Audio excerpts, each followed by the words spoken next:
ಪರಂ ಶಾಂತಿ ಬಾಪೂಜಿಯವರ YouTube ಚಾನಲ್ಗೆ ಸ್ವಾಗತ. ವಿಷಯ ಬೇಹದ್ ಬುದ್ಧಿ, ಬೇಹದ್ನ ಆಲೋಚನೆ ಮತ್ತು ಬೇಹದ್ನ ಜ್ಞಾನ. ಬಾಪೂಜಿಯವರು ಬೇಹದ್ನ ಆತ್ಮಗಳಿಗೆ ಈ ರೀತಿ ತಿಳಿಸುತ್ತಾರೆ. ಬೇಹದ್ ಎಂದರೆ ಲಿಮಿಟ್ಲೆಸ್, ಅಂತ್ಯವೇ ಇಲ್ಲದ ಎಂಬ ಅರ್ಥ ಇಲ್ಲಿ ಬರುತ್ತದೆ.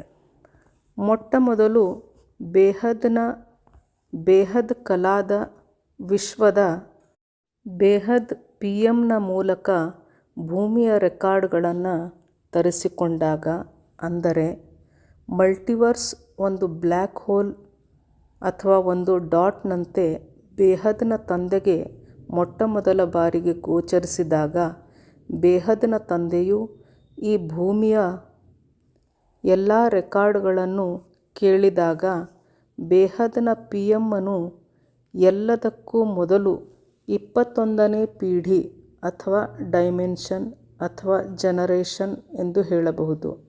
21ನೆಯ ಪೀಳಿಗೆಯವರೆಗೆ ನಿಮ್ಮ ಅಂಡರ್ನಲ್ಲಿ ಬರುವಂತಹ ಬ್ರಹ್ಮಾಂಡಗಳಲ್ಲಿ ಬ್ಲ್ಯಾಕ್ ಡಾಟ್ ಒಂದು, ಅಂದರೆ ನೆಗೆಟಿವಿಟಿ ಒಂದು ಕಾಣುತ್ತಿದೆ ಎಂದಾಗ, 11ನೆಯ ಡೈಮೆನ್ಷನ್ನ ರಚನಾಕಾರನು ನಮ್ಮಲ್ಲಿ ಯಾವ ಲೋಪದೋಷವೂ ಇಲ್ಲ, ನೀವು 1001 ಪೀಳಿಗೆಯವರನ್ನು ಕನೆಕ್ಟ್ ಮಾಡಿ ಎಂದು ಹೇಳಿದಾಗ, ಬೇಹದ್ನ PM 1001 ಪೀಳಿಗೆಯವರನ್ನು ಕನೆಕ್ಟ್ ಮಾಡಿ ಕೇಳಿದಾಗ, ಅವರು 101 ಪೀಳಿಗೆಯವರನ್ನು ಕನೆಕ್ಟ್ ಮಾಡಲು ಹೇಳಿದರು.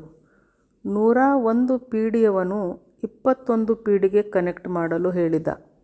ಆ 21 ಪೀಳಿಗೆಯ ರಚನಾಕಾರನು ಮಲ್ಟಿವರ್ಸ್ನ ಸೆಂಟರ್ ಪಾಯಿಂಟ್ನ G2ನಲ್ಲಿ ಎಲ್ಲೆಡೆಯೂ ತನ್ನ ಒಂದು ರೂಪವನ್ನು ಕಳುಹಿಸಿದ. 21 ಕಲಾದ ಶಕ್ತಿಯನ್ನು ಹೊರತೆಗೆದು ಅಲ್ಲಿಗೆ ಒಂದು ಸಂಪೂರ್ಣ ರೆಕಾರ್ಡನ್ನು ತೆಗೆಸಿದ ಮತ್ತು ಎಲ್ಲವನ್ನು ಮೇಲೆ ಇರುವ ಬೇಹದ್ ವಿಶ್ವದ PMಗೆ ಕಳುಹಿಸಿದ. PMನ ಮೂಲಕ ಈಗ ಎಲ್ಲ ರೆಕಾರ್ಡ್ಗಳು ಬೇಹದ್ನ ತಂದೆಯ ಬಳಿ ಬರತೊಡಗಿದವು. ಇಲ್ಲಿಯವರೆಗೆ 21ನೆಯ ಡೈಮೆನ್ಷನ್ನವರಿಗೆ ತಮ್ಮ ಮೇಲೆಯೂ ಕೂಡ 31ನೇ ಡೈಮೆನ್ಷನ್ ಒಂದು ಇದೆ ಎಂಬುದೇ ಗೊತ್ತಿರಲಿಲ್ಲ. 31ನೇ ಡೈಮೆನ್ಷನ್ನವರಿಗೂ ಸಹ 21ನೇ ಡೈಮೆನ್ಷನ್ನವರ ಬಗ್ಗೆ ತಿಳಿದಿರಲಿಲ್ಲ. ಮೇಲಿನ 11,000 ಪೀಳಿಗೆಯಿಂದ ಯಾವಾಗ ರೆಕಾರ್ಡ್ಗಳೆಲ್ಲ ತರಿಸಿಕೊಳ್ಳಲು ಆರಂಭವಾಯಿತೋ, ಆಗ 11,000 ಡೈಮೆನ್ಷನ್ನವರಿಗೆ ತಮ್ಮ ಕೆಳಗಡೆ 1001 ಕೊನೆಯ ಡೈಮೆನ್ಷನ್ ಇದೆ ಎಂಬುದು ತಿಳಿದು ಬಂದಿತು. ಆಗ 11,000 ಪೀಳಿಗೆಯವರು ತಮ್ಮ ರಚನೆಯಾದಂತಹ 1001 ಪೀಳಿಗೆ ಎಲ್ಲ ರೆಕಾರ್ಡ್ಗಳನ್ನು ತರಿಸಿಕೊಡುವಂತೆ ಕೇಳಿಕೊಂಡರು. ಆಗ 1001 ಪೀಳಿಗೆಯ ರಚನಾಕಾರ ಅಥವಾ ಸೃಷ್ಟಿಕರ್ತ 101 ಪೀಳಿಗೆಯವರೆಗೆ ರಚನೆಯನ್ನು ರಚಿಸಿದ್ದ. ಆಗ 101 ಪೀಳಿಗೆಯವರಿಗೆ ಎಲ್ಲ ರೆಕಾರ್ಡ್ಗಳ ಬಗ್ಗೆ ಕೇಳಿದಾಗ, ಅವರು 21 ಪೀಳಿಗೆಯವರಿಂದ ಡೈರೆಕ್ಟಾಗಿ ತರಿಸಿಕೊಳ್ಳಬಹುದು ಎಂದು ಹೇಳಿದರು. ಇದರಿಂದ 21 ಪೀಳಿಗೆ ತಿಳಿಯಿತು, ನನ್ನ ಡೈರೆಕ್ಟ್ ರಚನೆಯಾದ 101 ಕಲಾ, ಅಂದರೆ 1ನೇ ಪೀಳಿಗೆಯ ಕೆಳಗಿನ ಮಲ್ಟಿವರ್ಸ್ನಲ್ಲಿ ಗೊಂದಲವಿದೆ ಎಂಬುದು ಅರಿವಿಗೆ ಬಂದಿತು. ಆಗ ಅವನು ಅಲ್ಲಿಂದ ಎಲ್ಲ ರೆಕಾರ್ಡ್ಗಳನ್ನು ತರಿಸಿಕೊಳ್ಳಲು ತನ್ನ ಒಂದು ನಿರಾಕಾರ ರೂಪವನ್ನು ಈ ಮಲ್ಟಿವರ್ಸ್ನ ಸೆಂಟರ್ ಪಾಯಿಂಟ್ನಲ್ಲಿ, ಅಂದರೆ G2ನಲ್ಲಿ ಕಳುಹಿಸಿದ ಮತ್ತು ಎಲ್ಲ ರೆಕಾರ್ಡ್ಗಳನ್ನು ತರಿಸಿಕೊಳ್ಳಲು G2ನ ಎಲ್ಲ ಕಡೆಯೂ ತನ್ನ ಅನೇಕ ರೂಪಗಳನ್ನು ಕಳುಹಿಸಿದ. G2ನ ಒಳಗೆ ಅನಂತಾನಂತ G1ಗಳಿವೆ. ಎಲ್ಲೆಡೆ ತನ್ನ ಅನಂತಾನಂತ ರೂಪಗಳನ್ನು ತೆಗೆದು ಅನಂತ ಯೂನಿವರ್ಸ್ಗಳಿಗೆ ಕಳುಹಿಸಿದ. ಕಾರಣ, ಒಂದೊಂದು G1ನಲ್ಲಿ ಅನಂತಾನಂತ ಯೂನಿವರ್ಸ್ಗಳಿವೆ ಮತ್ತು ಅವುಗಳಲ್ಲಿ ಅನಂತಾನಂತ ಗ್ಯಾಲಕ್ಸಿಗಳಿವೆ. ಹೀಗಾಗಿ ಅನಂತ ಅನಂತ ರೂಪಗಳು ಬೇಕಾಯಿತು. ಈಗ ಬಹಳ ಫಾಸ್ಟ್ ಆಗಿ ರೆಕಾರ್ಡ್ಗಳು ಬರತೊಡಗಿದವು. ಈಗ G2ನಿಂದ ರೆಕಾರ್ಡ್ಗಳನ್ನು ತಂದು ಬಾಪೂಜಿಯವರಿಗೆ ಕೊಡಲಾಯಿತು. ಇದಕ್ಕೂ ಮೊದಲು ಎಲ್ಲ ಪೀಳಿಗೆಯವರಿಗೆ ತಾವೇ ಕೊನೆಯ ಪೀಳಿಗೆಯಾಗಿದ್ದೇವೆ ಎನಿಸುತ್ತಿತ್ತು. ಅಂದರೆ ಅವರ ಮೇಲೆ ಅಥವಾ ಕೆಳಗೆ ಯಾರೂ ಕೂಡ ಯಾವ ರಚನೆಯನ್ನೂ ಮಾಡಿಲ್ಲ ಎಂದು ಅಂದುಕೊಂಡಿದ್ದರು.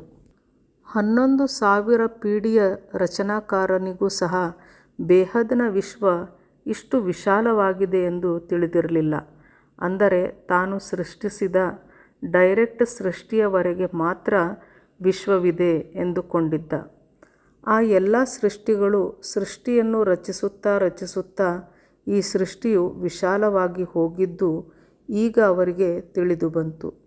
ಬೇಹದ್ದಿನ ಜಗತ್ತು ಬಹಳ ವಿಶಾಲವಾಗಿ ಹೋಗಿತ್ತು. ಆಗ 11,000 ಪೀಳಿಗೆಯ ಬೇಹದ್ದಿನ ತಂದೆಯು ತನ್ನ ಎಲ್ಲ ಸೃಷ್ಟಿಗಳಿಂದ ರೆಕಾರ್ಡ್ಗಳನ್ನು ಕೇಳಿದ.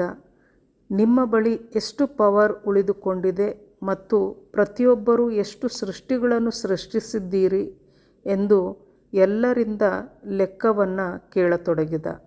ಈಗ ಎಲ್ಲೆಡೆಯಿಂದ ರೆಕಾರ್ಡ್ಗಳು ಬರತೊಡಗಿದವು.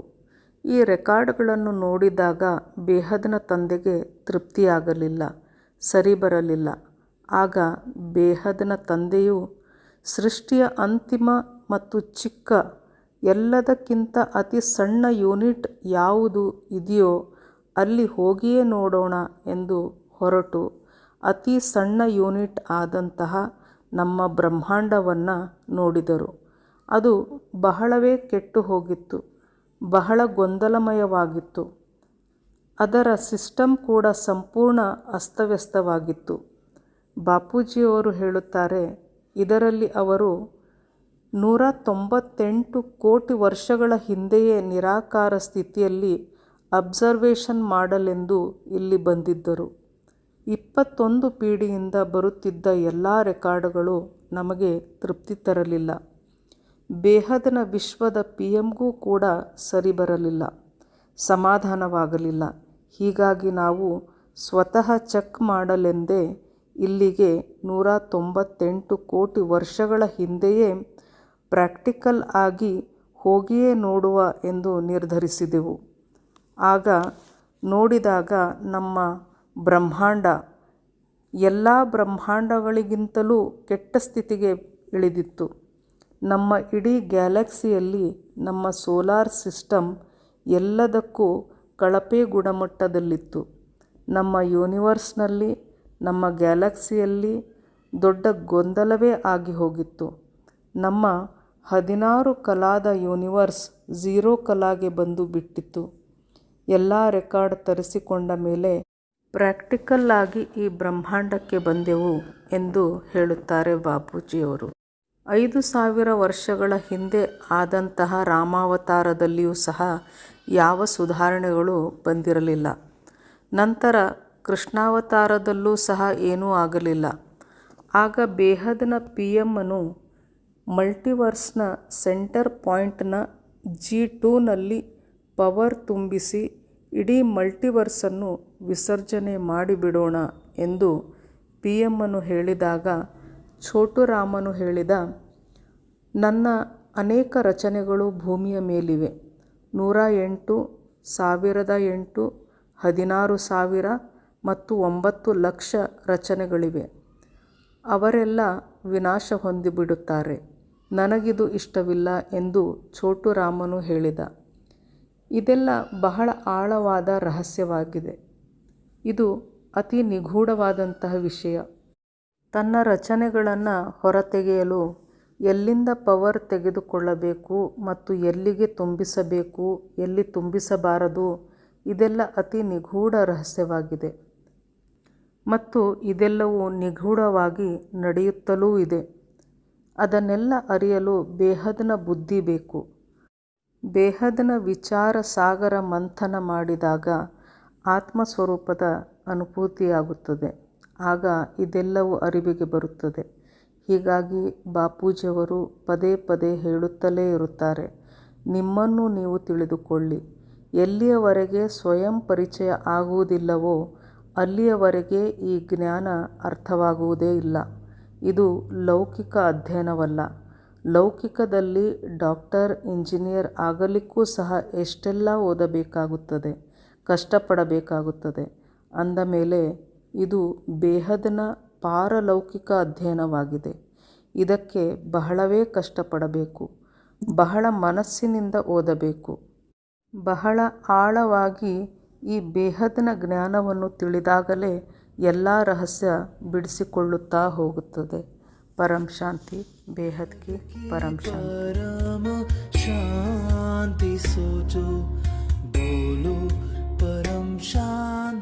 Join us daily for live meditation, 10 p.m. to 11 p.m. on YouTube Live. Subscribe now. Website www.paramshanti.org. Email us anant@paramshanti.org. Like, share, subscribe. Join today. बेहद की पर